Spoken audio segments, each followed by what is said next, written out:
수 있습니다. 자, 두 번째 이유는 조금 전에도 제가 잠깐 언급했지만은 이스라엘 나라가 몇몇 그냥 영원히 구원받는 차원이 아니라 이스라엘 나라가 한 민족이 회복되고 주님께 돌아오는 것은 바로 우리 주님께서 이 땅에 오시는 재림하는 것과 직접적인 연관이 있다는 것입니다. 마태복음 23장 37절 39절 말씀 우리 읽겠습니다. 마태복음 23장 37, 39절 두 줄 읽겠습니다. 시작. 예루살렘아 예루살렘아 선지자들을 죽이고 내게 파송된 자들을 돌로 치는 자여 암탉이 그 새끼를 날개 아래 모음같이 내가 내 자녀를 모으려 한 일이 몇 번이냐. 그러나 너희가 원치 아니하였도다. 내가 너희에게 이르노니 이제부터 너희는 찬송하리로다 주의 이름으로 오시는 이여 할 때까지 나를 보지 못하리라 하시니라. 바로 이 찬송하리로다 주의 이름으로 오시는 이여 우리 조금 전에 찬양 때 했잖아요. 히브리어로 뭐였죠? 그것이 우리가 찬양 불렀는데 바루카바 베셴 아도나이 우리 조금 전에 찬양했잖아요. 그죠? 바로 그것이 찬송하리로다 주의 이름으로 오시니요. 우리 인도하는 우리 우승님들도 이야기했지만 이것은 본래 시편 118편에 나오는 예언의 말씀의 성취이기도 하지만 전통적으로 유대 결혼식에서 신부가 신랑을 맞으며 나의 왕이여 나의 신랑이여 나의 주여라고 신랑을 향하여 사랑을 환영하면서 사랑을 고백하는 그 말이 바로 찬송하리로다 주의 이름으로 오시는 이여. 그럼 갑자기 왜 결혼식에 나오는 이것이 예수님께서 왜 이 말을 하셨나? 바로 예수님께서는 예수님과 이스라엘 백성과의 관계를 바로 그 이스라엘 전통에 나오는 그 신랑과 신부의 관계로 지금 비유하시는 거예요. 그리고 이어서 말씀하신 건 내가 바로 그 신랑이다. 내가 바로 이스라엘 너희들 민족의 신랑인데 너희들이 내가 신랑이 왔는데 신부인 너희가 나를 알아보기는커녕 오히려 나를 배척하고 거부했다. 그러면서 하시는 말씀이 너희가 다시 정말 너희들 국가적으로 민족적 차원으로 나를 바루카바 바셰바도다이라고 나를 환영하지 않는 이상. 왜냐하면 소수는 이미 환영했어요. 여러분들 아시잖아요. 성경 읽으면 예수님께서 낙이 타고 예루살렘 성을 입성하실 때 소수에 따르던 여인들과 아이들은 벌써 찬송하리로다 주의 이름으로 오시니여라고 예수님을 환영했습니다. 그러나 예수님께서는 그것을 이 이스라엘 민족 전체가 자기를 환영한 거로는 받아들이지 않고 있는 것입니다. 그래서 너희가 이 말로 나를 다시 환영할 때까지 너희는 다시 나를 보지 못하리라. 이 말은 사실입니다. 예수님께서 이 말을 하셨기 때문에. 자, 이 말을 뒤집으면 어떻게 됩니까? 예수님께서 이 땅에 다시 오십니까? 믿죠? 수많은 성경의 예언들이 그렇게 말하고 있습니다. 그것은 기정사실입니다. 아직 이루어지지 않았지만 그것은 반드시 이루어질 사실입니다. 그렇다면 그 예수님이 오시는 건 기정사실이고 이 말도 맞게 되려면 어떻게 돼야 됩니까? 예수님이 오시기 전에 반드시 이스라엘 민족이 주님을 찬송하려다 주의 이름으로 오시니여라고 환영하는 일이 반드시 일어난다는 일입니다. 이 말을 뒤집으면 반드시 그 일이 반드시 일어나게 되어 있다는 것입니다. 그래서 주님의 이 이스라엘 민족이 회복되는 것은 주님께서 이 땅에 오시기 위한 하나의 전제 조건이라고 저희는 보고 있습니다. 그 중에 첫 번째로 널리 알려진 전제 조건은 무엇입니까? 마태복음 24장 14절의 말씀. 거기 바로 옆에 있습니다. 이 천국 복음이 모든 민족에게 증거되기 위하여 온 세상에 전파되리니 그제야 끝이 오리라. 소위 말해서 이 복음이 열방 모든 민족에게 모든 부족에게 끝까지 전파되는 소위 열방 선교에 대한 하나님의 그 커미션, 명령이죠. 이것이 바로 그제야 끝이 온다고 했으니까 이것이 이루어져야 됩니다. 그리고 지금 이것이 거의 이루어질 때가 지금 되고 있습니다. 우리가 그건 알고 있습니다.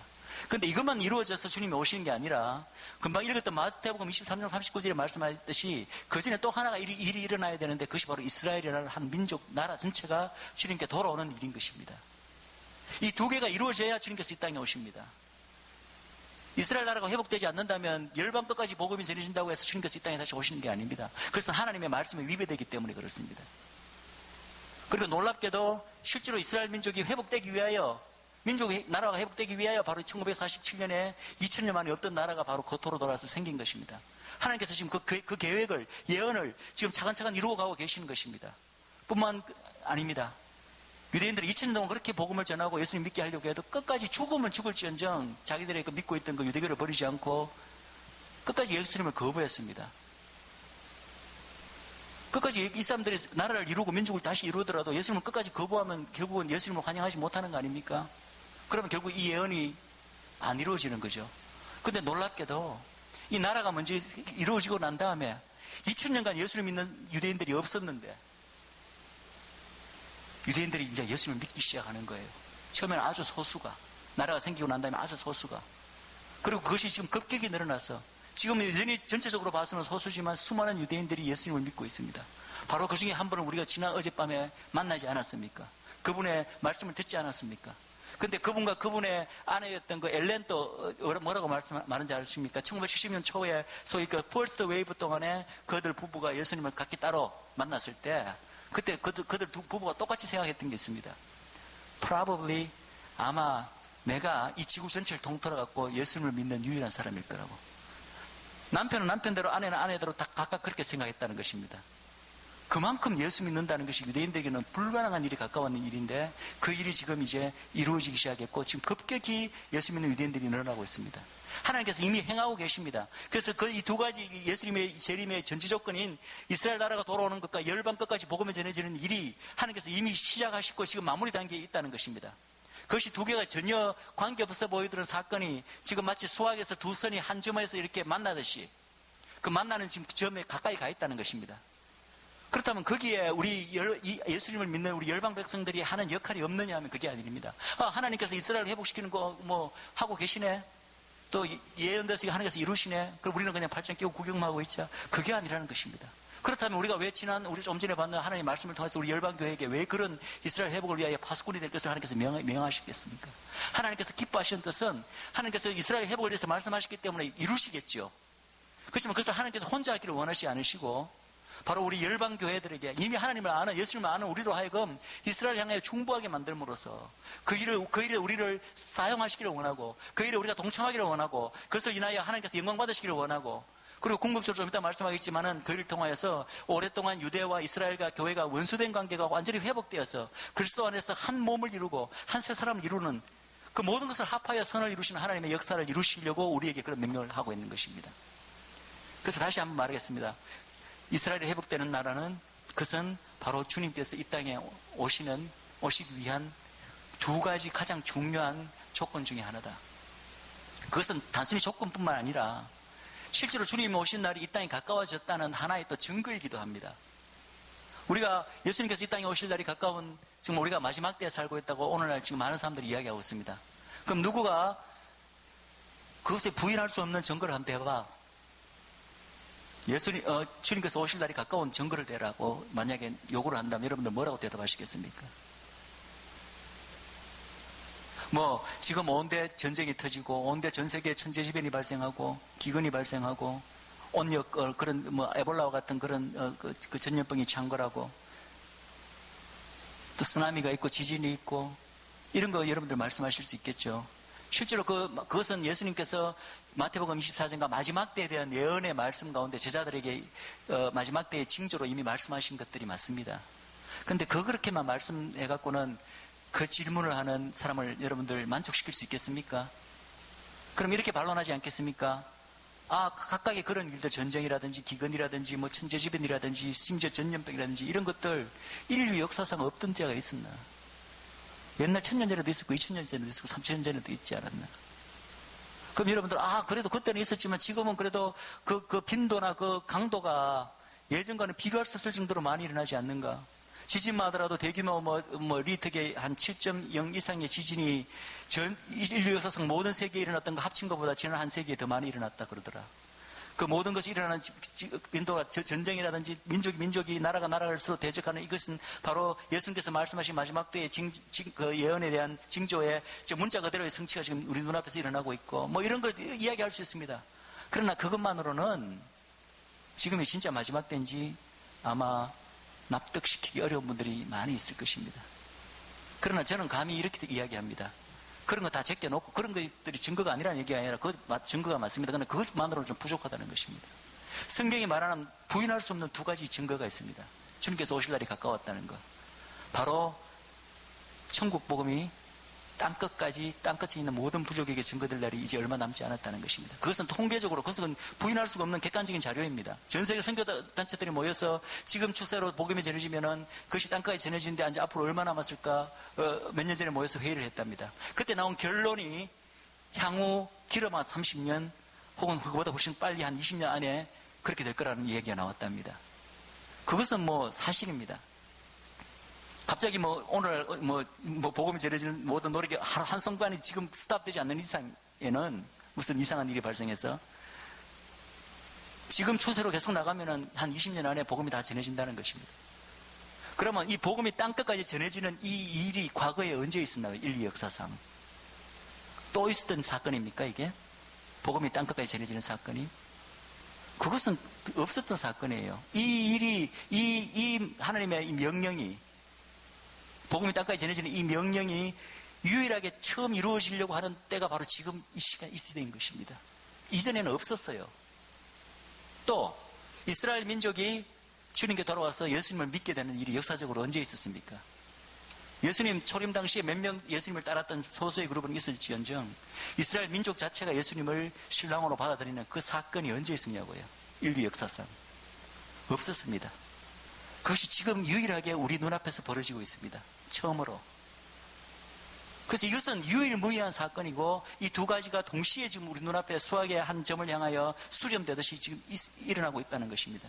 이것이야말로 주님이 하나님 말씀에 비추어 주님의 오심을 다시 오심에 대한 하나님의 말씀에 비추어 이거 이상 더 확실한 증거가 어디 있습니까? 주님께서 이 땅에 오실 날이 가까웠습니다. 그것은 바로 열방의 복음이 전해지는 그 과정과 이스라엘이 주님께 돌아오는 것을 보면 바로 그것이 지표가 되는 것입니다. 그리고 그들이 얼마나 돌아왔는가를 우리가 바라보면 정말 이 주님께서 오신 날이 얼마나 가까웠는지 그것을 우리가 좀 가늠할 수 있는 하나의 또 지표기도 합니다. 자, 제가 두 번째 이유를 말씀드렸습니다. 자, 세 번째 이유를 말씀드리겠습니다. 왜 우리가 이스라엘을 위해서 기도해야 되는가? 왜 열방의 모든 교회가 이스라엘을 위해서 기도해야 되는가? 그것은 바로 우리는 그리고 모든 열방교회는 이스라엘에게 빚진 자이기 때문에 그렇습니다. 이것은 사도 바울이 로마서 15장에 분명히 이야기하고 있습니다. 로마서 15장에 사도 바울이 우리 교회를 가리켜 너희는 이스라엘의 영적으로 빚진 자들이다. 근데 저는 영적으로 뿐만 아니라 많은 면에서 빚졌다고 생각합니다. 우리가 가장 처음으로 생각할 수 있는 게 뭐죠? 당연히 예수님이죠. 그죠? 이스라엘 민족은 이 민족에 하나님께서 맡겨주신 이 민족을 향한 하나님의 뜻과 그 운명 중에 가장 큰 하나는 뭐냐면은 바로 이 민족을 통하여 우리 모든 인류의 구원자 되신 예수 그리스도 메시아를 이 땅에 나오게 하는 그 역할이 이 민족에게 맡겨진 여러 가지 사명 중에서 부인할 수 없는 가장 중요한 사명 중에 하나죠. 그 사명은 이뤄냈지 않습니까?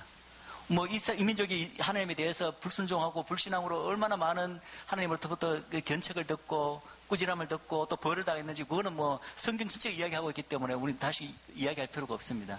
그러나 그러한 이 민족의 어떤 그런 그 불순종과 불신에도 불구하고 어쨌든 하나님께서는 신실하게 이 민족을 향한 그 뜻을 이루어서 그 구세주를 이 민족을 통해서 나게 하셨습니다. 그리고 그 구세주는 인류의 구세주일 뿐만 아니라 바로 이 민족에게 약속된 민족의 메시아이기도 한 거예요. 그래서 예수님께서 죽으실 때 그 머리 위에 십자가의 타이틀이 바로 온 인류의 구세주 혹은 하나님의 아들이 아니라 하나님께서 그때 선택하신 타이틀이 뭔지 아십니까? 유대인의 왕, 한 민족, 유대인인, 한 이스라엘 왕, 한 민족의 그 왕이라는 타이틀을 온 인류의 구세주이자 하나님의 아들이라는 타이틀보다 하나님께서는 예수님 초림에 오실 때는 그 타이틀을 더 선호하셨다는 거예요. 그만큼 그것이 중요한 의미, 하나님의 구속사에게 예수님이 온 인류의 구세주이시기 이전에 한 나라, 한 민족의 왕이라는 신분이 그만큼 중요하다는 것입니다. 그리고 그 중요성은 오늘날에도 여전히 계속되고 있습니다. 그래서 어쨌든 우리의 바로 구원주이신, 우리의 주님이신 메시아가 이 민족을 통해 나왔습니다. 그리고 사실은 이 예수님이 태어나기까지 우리가 구약 역사 전체를 보면은 어떤 각도에서 보면 구약 역사 전체는 어떻게든지 이 약속된 이 이스라엘 민족에게 약속된 이 메시아가 바로 인류 전체를 구원할 아담의 어떤 후예로서 이 아담의 족속 전체 인류를 구원할 이 하나님의 약속된 메시아인 걸 사단이 알기 때문에 구약 역사 전체 이스라엘에 대한 역사인데 그 역사 전체를 우리가 어떤 시각으로 볼 수 있냐면 어떻게든지 이 약속이 이루어지지 않게 하기, 다시 말해서 이 약속된 메시아가 이스라엘 민족에게로부터 나오지 못하게 하려는 하나님의 끝없는 방해 공작이 역사가 또 구약 역사이기도 합니다. 그래서 왜 그렇게 구약에 이스라엘 민족이 그렇게 외적의 침입을 받고 그렇게 사단이 이스라엘 민족을 멸하려고 많은 노력을 기울였나? 대표적인 예가 우리가 출애굽할 때 바로 왕도 그렇고, 또 뭐 예수님이 태어나기 직전에 헤로드 왕이 그 모든 베들레헴의 아기를 죽이려고 했던 시도도 그렇고, 또 우리가 그 이전에 그 바벨론 포로 이후에 바사 제국에 있을 때 바사의 페르시아 왕 때 그 하만이라는 사단의 어떤 그 사주를 받은 한 사람이 이스라엘 민족 전체를 멸하려고 했던 그 우리 사건도 압니다. 그리고 크고 작게 그 구약 역사를 전체를 보면은 계속해서 하나님께서 이 어떻게든지 이스라엘의 그 씨를 사단이 이 씨를 말려서 메시아가 이 땅에 오지 못하게 하려는 그 사단의 수많은 공격들의 역사가 바로 구약의 역사입니다. 그런데 그것이 구약의 역사가 아니라 더 정확하게 말하면은 그런 사단의 노력과 시도에 대해서 하나님께서 끊임없이 개입하셔서 이 약속의 씨앗을 보호하시고, 결국은 이스라엘 민족을 보호하셔서 이스라엘 민족의 불순종에도 불구하고 결국은 그 민족으로 하여금 약속된 메시아가 이 땅에 태어나도록 하나님께서 계속해서 역사하시고 보호하신 역사이기도 합니다. 그리고 그 보호하는 역사에서는 하나님만이 일을 하시는 게 아닙니다. 물론 하나님께서 그것도 뭐 결국은 하나님이 하신 거지만, 그렇게 되기까지 그 예수님이 지금 태어나기까지 수많은 거기 이스라엘 민족과 많은 이들의 노력이 합쳐진 거예요. 예수님의 그 계보에 다말이 들어가는 거 여러분 아시죠? 다말이 누군지 혹시 기억나시는 분 계십니까? 다말, 유다의 며느리. 근데 우리가 잘 입에도 담기 좀 부끄러운 그런 좀 추악한 일이 성경에 기록되어 있죠. 다말이 자기 시아버지와 시아버지의 씨앗을 애를 가지게 됩니다. 그 괴계를 꾸며서. 그죠? 그럼 우리가 이제 인간적인 시각으로만 바라본다면은, 어떻게 이럴 수가 있을까? 이 여자가 이런 여자가 있나? 아무리 자기 후손을 가지는 게 중요하지만, 어떻게 시아버지의 애를 버릴 생각을 했는가? 근데 이것을 우리가 좀 영적인 시각으로 볼 필요가 있어요. 다말이 왜 그렇게 했을까? 영적인 시각으로 보면 다말의 그 행동은 반인륜적인, 폐륜적인 행위가 아니라 믿음에 근거한 하나님의 약속을 이룩하려는 하는 믿음의 행위로까지도 볼 수가 있습니다. 왜 그렇게 볼 수 있는가? 하나님께서 분명히 말씀하셨거든요. 유다로부터 우리 이스라엘의 메시아와 인류를 구원할 메시아가 태어날 것을 분명히 예언했습니다. 하나님의 말씀이 이루어져야 되잖아요. 유다 지파로부터 그 후손이 그 육적 그 계보를 잇는 후손이 반드시 나와야 되는데, 어떻게 돼? 유다의 세 아들이 있는데 두 아들은 아기를 못 가지고 이 며느리하고 장가들을 다 죽고, 셋째 아들은 혹시 죽을까봐 싶어서 유다가 주지 않았잖아요.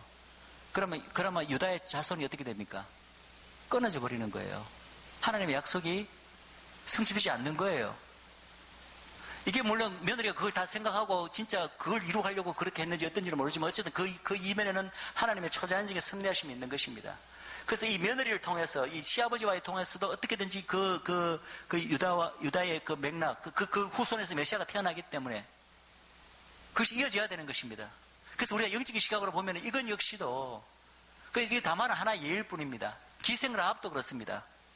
여러분들 예수님의 족보에 기생 라합도 들어가고, 이 다말 역시 이 시아버지와 이렇게 했던 이 다말의 이름이 예수님의 마태복음에 예수님 족보에 들어가는 거 여러분 다 아시죠?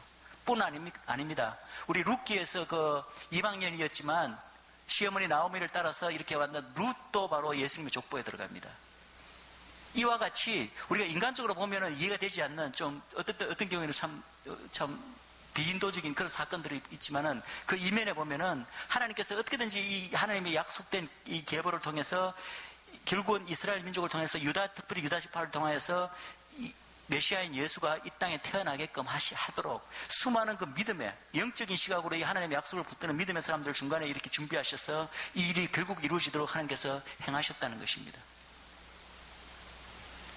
또 우리가 어떤 점에서 이스라엘에 빚졌다고 할 수 있습니까? 바로 성경입니다. 우리가 예수님에 대해서 어떻게 알 수 있었습니까?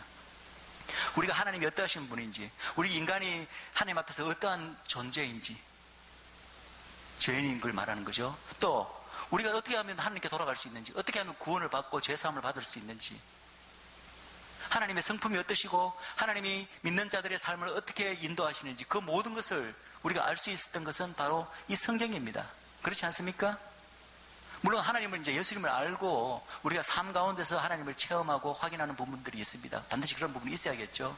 그렇지만 기본적으로는 우리가 이 계시된 하나님의 말씀에 통하여 하나님에 관한 모든 것, 우리 인간에 관한 모든 것, 우리 인간이 어떻게 구원받을 수 있는가, 하나님께 돌아갈 수 있는가, 그 모든 것은 이 하나님 말씀을 통하여 우리가 알 수 있지 않습니까? 근데 만약에 이 말씀을 맡은 자들이 누구였습니까? 성경 분명히 말합니다. 유대인이 범사에 나은 것이 무엇이냐? 유대인들이 유대인으로서 다른 열방 민족들에 비해서 나은 것이 무엇이냐? 할례의 유익이 무엇이냐고 묻고 사도 바울은 로마서 3장에서 이렇게 대답합니다. 그 유익은 많다. 한두 가지가 아니라는 거죠. 그러면서 많은데 그 중에 첫 번째 유익이 뭐냐면 바로 하나님의 말씀을 맡았다, 유대인들이.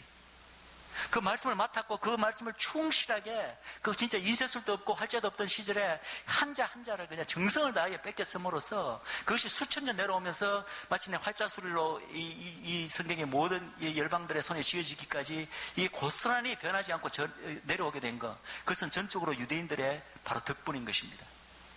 그들의 이 하나님 말씀에 대한 이 열정과 그 충성됨은 이루 말할 수가 없습니다. 하나님 민족이 만약에 하나님 유대인들이 아니고 이 다른 민족에게, 만약 우리 한국 민족에게 만약에 이 성경을 맡고 하나님 말씀을 맡아 보존하는 역할을 맡겼다면 글쎄요, 과연 우리가 지금 보는 이런 성경이 수천 년간 변하지 않고 우리 손에 쥐어줄 수 있었을까요? 혹자는 그런 말을 합니다. 아마 한국민들 손에 그런 사명을 맡기셨으면은 이 성경 말씀이 뭐 온데 중간에 막 우리가 원하는 대로 막 바꾸고 막 고치고 그랬을 거라고. 이 사람들은 그 서기관이라는 직업이 있습니다. 그것은 하나님의 말씀을 그냥 인쇄 활자술이 없었기 때문에 그냥 한자 한자 뺏겨 써갖고 그것을 후세에 넘겨주는 일이었습니다. 근데 그 서기관들이, 우리가 예수님 당시에 서기관들하고 바리새인들을 많이 이렇게 질타하셨기 때문에 서기관이 아주 뭐 좀 우리는 좀 이렇게 경시하고 얕보는 경향이 있는데, 이 본래 서기관들은 이 평생의 그 자기들의 그 소명이 그냥 성경을 뺏겨서 그 다음에 넘겨지는 사건인데, 그것이 사명인데, 이 하나님의 말씀에 대한 경외함이 얼마나 컸던지, 이 하나님의 말씀을 뺏겨 쓰는 그것에 수많은 그 원리 원칙, 그 법을 자기들 나름대로 세워놓고 그 법에 철저하게 밖에 성경 말씀을 뺏겨 쓰는 거예요. 한자도 안 틀리게. 그리고 얼마나 그것이 철저했냐면은 이 사람들 실제로 그렇게 믿었답니다. 내가 만약에 하나님의 말씀을, 특히 그 당시에는 토라죠, 당연히. 그죠? 예수님 오기 전까지는 토라, 이 구약의 말씀인데, 이 스크립처, 이 말씀을 내가 뺏겨 쓰는데 한자라도 틀리게 뺏겨지면은 이 우주가 멸망한다고 믿었답니다. 그런데 여러분, 예수님께서도 비슷한 말씀 하신 거 기억나십니까? 이 토라의 1.1핵이라도 성취되지 않는 것보다는 차라리 이 우주가 멸망하는 것이 더 쉬울 것이라 예수님께서 또 그런 맥락의 말씀을 하셨잖아요. 근데 실제로 서기관인들은 그런 믿음을 가지고 이걸 뺏겨 쓴 거예요. 그래서 자기가 성경 말씀을 옮겨 쓰다가 조금이라도 자기가 한자 틀리는 게 있으면 그 한자 틀린 것만 고치는 게 아니라 지금까지 써왔던 그 한 챕터 전체를 다 폐기하고 처음부터 새로 쓰기 시작했다는 것입니다. 이 성경 말씀을 뺏겨 쓰다가 조금 이렇게 좀 음란한 마음을 품거나 그런 부정한 마음을 많이 푸는 게 자기가 발견되면은, 그럼 또 그것을 멈춰 쓰는, 좀 이따 다시 뭐 회개하고 다시 쓰는 게 아니라, 혹시 내가 이런 마음을 내가 언제부터 품었는지 본인이 알 수 없기 때문에 혹시 앞에 쓰는 부분도 내가 혹시 그런 마음으로 뺏겨 썼을 수가 있겠구나. 그래서 그 앞에 몇 챕터까지를 쓰는 것을 통째로 다시 폐기하고, 그 다음에 금식하고, 하루 이상 금식하고 온몸을 목욕제게하고 마음을 정갈히하여 새로 쓰기 시작했다는 것입니다. 그만큼 철저하게 하나님 말씀에 대한 경륜을 가지고 뺏겼었기 때문에 오늘날 이 성경이 바뀌지 않고 우리 손에 있는 것입니다. 이거 유대인들의 공 아닙니까? 우리가 빚지지 않았습니까? 또 있습니다. 우리가 지금 섬기고 있는 이 하나님의 몸된 교회가 어떻게 탄생이 되었습니까? 다 아는 얘기죠. 성령이 내렸습니다. 오순절날. 오순절날 내릴 때 그 자리에 누가 있었습니까? 유대인들만이 있었습니다. 전 세계에서 모여든 그 디아스포라 유대인 것까지. 유대인들이 바로 이 땅에 교회가 탄생하게 된, 성령님이 강림하실 때 그 자리에 있던 일도 유대인이요, 처음에 교회를 세운 이들도 유대인이요, 또 주님으로부터 땅끝까지 나가서 복음을 전하라는 그 명령을 1차적으로 받은 이들도 유대인들이요, 그 명령에 충실히 또 순행하여서 예루살렘의 교회를 세우고 사마리아의 교회를 세우고, 더 나아가서 안디옥의 교회를 세우고, 더 나아가서 안디옥과 사도 바울을 통해서 온 이방 땅의 교회를 세우고, 로마에 가서 교회를 세우고, 마침내 로마에서 그리스도가 국교로 인정되기까지 그 모든 전도의 능력, 그 모든 교회를 세운 그것들 전부 다 바로 유대인 사도들과 유대인 제자들이었습니다. 그들의 노력이, 그들의 하나님의 말씀에 대한 순종함이 없었다면 지금의 교회는 없는 것입니다. 이것도 우리가 빚진 것 아닙니까? 또 하나, 로마서 11장에 사도 바울이 이렇게 이야기하고 있습니다. 바로 그들이 예수님을 거부하고 그들이 넘어짐으로써 복음이 바로 이방 땅으로 흘러들어오게 되었다. 그래서 그들이 완악하게 된 것은 그들이 완전히 예수님을 거부하는 것이 완전히 하나님으로부터 떨어져 나가는 실패가 아니에요. 오히려 하나님의 그 알지 못하는 신비한 하나님의 경륜 아래서 우리 이방 땅을 구원하기 위하여 그들이 일부분이 완악해진 것이다. 일부분의 가지가 떨어져 나간 것이다. 그리고 그 떨어진 가진 자리에 바로 우리 이방 열방들을 그 아브라함의 언약 안으로 축복 안으로 접붙이기 위해서 그들의 가지가 일부가 떨어져 나간 것이라고 이야기하고 있습니다. 그 쉽게 말하면 어떤 의미에서는 단순히 그들의 죄 때문에 그들의 그 안목이 눈이 멀고 그들이 목이 곧아서만 예수님을 거부한 것이 아니요. 어떻게 보면은 하나님의 이 이방 땅 전체를, 우리 열방 전체를 구속하시기 위해서, 예수님을 통해 구속하시기 위하여 하나의 섭리적인 차원에서 그들이 어떤 의미에서는 희생적인 역할을 맡았다고 로마서 11장에서 이야기하고 있는 것입니다. 로마서 11장 25절, 11장 12절 한번 볼까요? 로마서 11장 잠깐 보겠습니다. 띄워주세요. 로마서 11장. 지금 그게 몇 절인가요? 예. 로마서 11장 11절 우리 한 목소리를 읽겠습니다. 시작.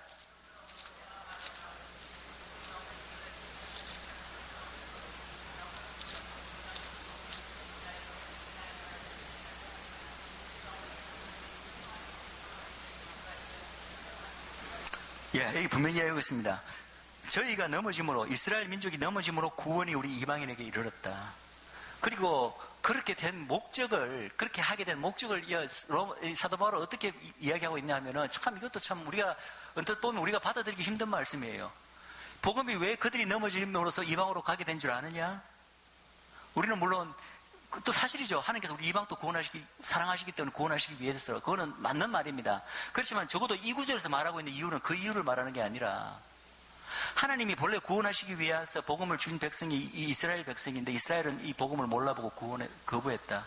그럼 하나님이 이 이스라엘을 복음을 받아들이게 하기 위해서 이스라엘 민족을 다시 구원하게 하신 하나님의 방법이 뭐냐면은 이 복음이 본래 복음이 약속되지 않았던 이방 민족에게 먼저 전하게 함으로써 그들 이방 민족이 먼저 예수님을 믿고 예수님을 잘 따르고 믿고 참으로 하나님의 사랑의 어떤 모습으로 정말 함께 함으로써 또 하나님을 정말 사랑하는 모습을 보임으로써 이스라엘이 자기가 본래 하나님은 자기들만의 하나님인 줄 알고 자기들이 하나님의 많이 하나님의 백성인 줄 알고 자기들만이 하나님의 말씀을 알고 자기들만이 하나님을 사랑하는 민족인 줄 알았는데 그래서 저 이방은 하나님도 모르는 정말 개와 같은 민족인 줄 알았는데 저 민족이 하나님을 알고 하나님을 자기들보다 더 사랑하고 죽기까지 사랑하고 순종하고 따르는 모습을 보니까 이스라엘 민족이 다른 것을 시기 안 합니다. 이방 민족이 자기들보다 경제적으로 더 부유하고 잘 산다고 이 사람들이 시기할 사람들이 아니에요.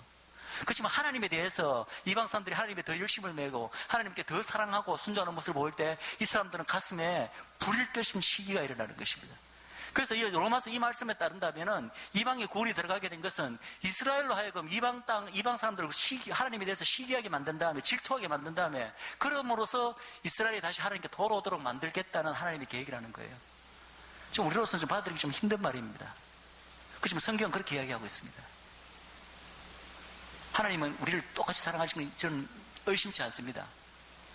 그렇지만 여기서는 그런 부분이 있다는 것입니다. 그래서 이스라엘이 어쨌든 저희로서는 이스라엘이 넘어졌기 때문에 복음이 저희에게로 온 것입니다. 그래서 이스라엘이 12절에 보니까 저희가 넘어지는 그 사실 예수님 처음에 오실 때 예수님을 거부했던 그 사건을 말하는 거죠.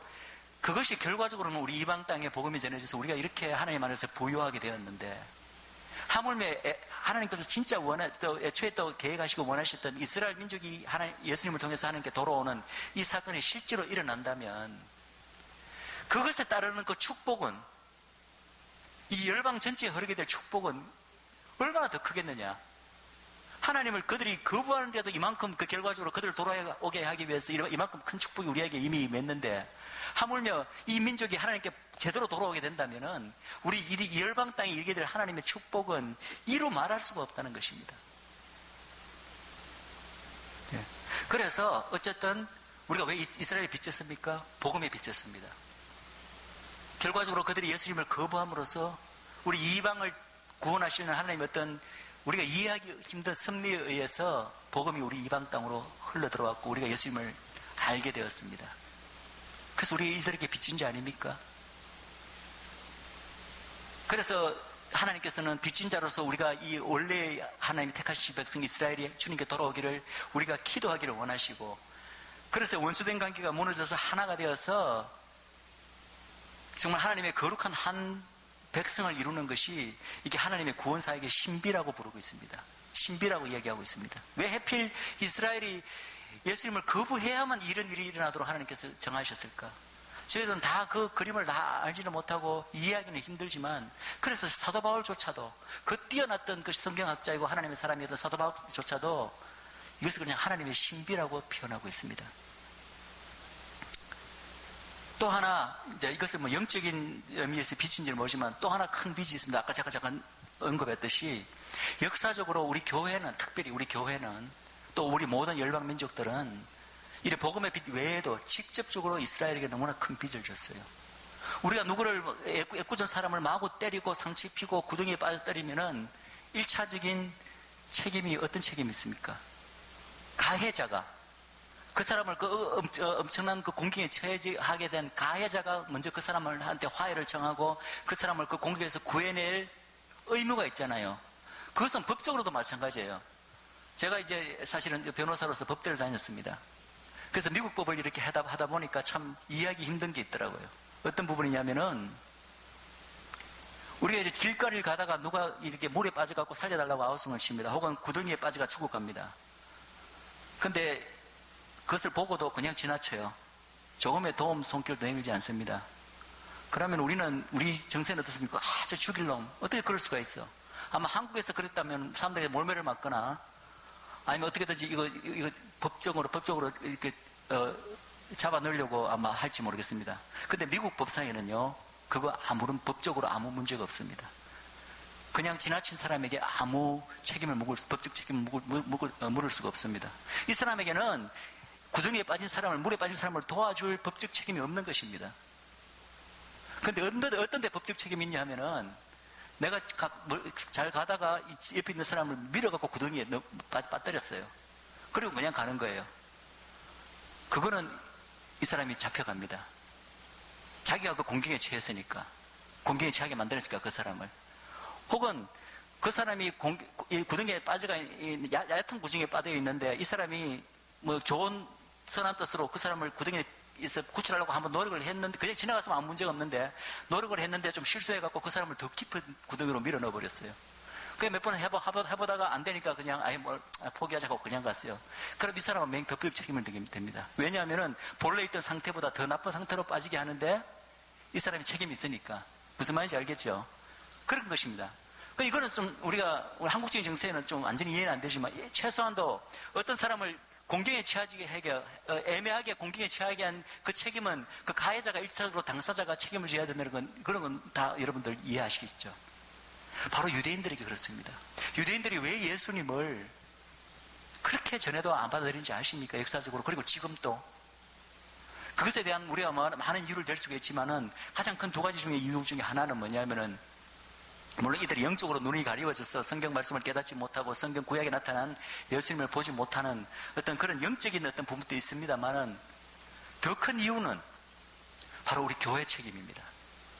역사적으로 유대인들이 교회가 얼마나 반유대주의와 유대주의로 또 대체신학, 특별히 대체신학, 잘못된 신학이었던 영향으로 유대인들을 핍박하고 박해하고 죽이고 뺏고, 그 역사를 우리가 이제 우리 교회에서는 잘 알려지지 않아서 그런데, 그 부분을 우리가 좀 알고 보면은 끔찍해서 못 볼 정도로 너무나 많은 죄를 우리가 유대인들에게 범했습니다.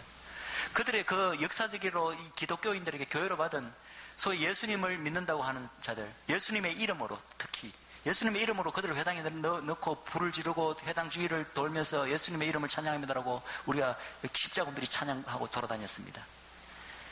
예수의 이름으로, 또 사랑의 종교라는 그 사랑한다는 기독교가 말을 일부러는 사랑으로 하면서 실제로 보이는 행동으로는 너무나 사랑과는 극반대되는 행동을 유대인들에게 취했기 때문에 거기에 대한 상처가 너무나 커요. 그래서 우리가 지금도 예수님을 전해도 유대인들이 막 그 경기를 일으키는 이유가, 예수란 말도 듣기 싫어하는 이유가, 1차적으로 역사적으로 행했던 그 수많은 교회에 우리 선조들의 죄악이 있는 것입니다. 그러면 그거는 우리는 후세로서 내가 당장 유대인들을 핍박하지 않았고 박해하지 않았기 때문에 나는 책임이 없어. 설사 우리 선조들이 몰라서 그래 했을지라도 우리가 그렇게 말할 수 있습니까? 그거 아닌 건 다 아시잖아요. 하나님의 뜻은 설사 우리 선조가 그런 잘못을 범했더라도 바로 교회가 예수 그리스도의 이름으로 그들에게 행한 악이기 때문에, 우리가 빚진 자이기 때문에 그들에게 안고 있는 그 마음의 상처가 먼저 치료돼야 이제 그때부터 복음이 들어갑니다. 예수님에 대해서 복음을 들을 때 그들이 귀를 열고 듣기 시작하는 거예요. 그리고 그 상처를 안겨준 장본인이 바로 교회입니다. 당사자입니다. 가해자입니다. 그렇기 때문에 우리가 무릎을 꿇고 우리 교회가 수천 년간 유대인들에게 이스라엘에게 행했던 그 모든 잘못에 대해서 우리가 먼저 대신 회개해야 되는 거예요. 내가 꼭 내 손으로 하지 않았더라도. 다니엘도 그러지 않았습니까? 다니엘이 얼마나 의로운 사람이었습니까? 그러나 그 선조 유대인들이 하나님 앞에 행했던 그 모든 죄악을 자기가 그냥 민족의 죄를 짊어지고 자기가 무릎 꿇고 그냥 회개했어요. 그래서 바벨론 포로에서 풀려나갈 수 있었던 것입니다. 바로 다니엘의 그러한 하나님 민족 전체를 안고 회개하는 그 회개 기도 때문에. 그것만 아니겠지. 물론 하나님의 그 예언이 이루어지는 차원이 있었지만, 똑같이 우리 역시도 직접 유대인들이 예수님을 거부하고 복음을 거부하는데 가장 핵심적인 그 원인을 제공해준 당사자로서 우리 교회가 그들을 예수님께 회복되게 하기 위해서는 우리가 정말 빚진 적이 있는 거예요. 그래서 우리가 그들을 위해서 먼저 사랑을 보여야 되고, 그리고 그들을 위해서 기도해야 될 줄 믿습니다. 이것이 세 번째 이유입니다. 자, 조금 더 빨리 하겠습니다. 네 번째 이유.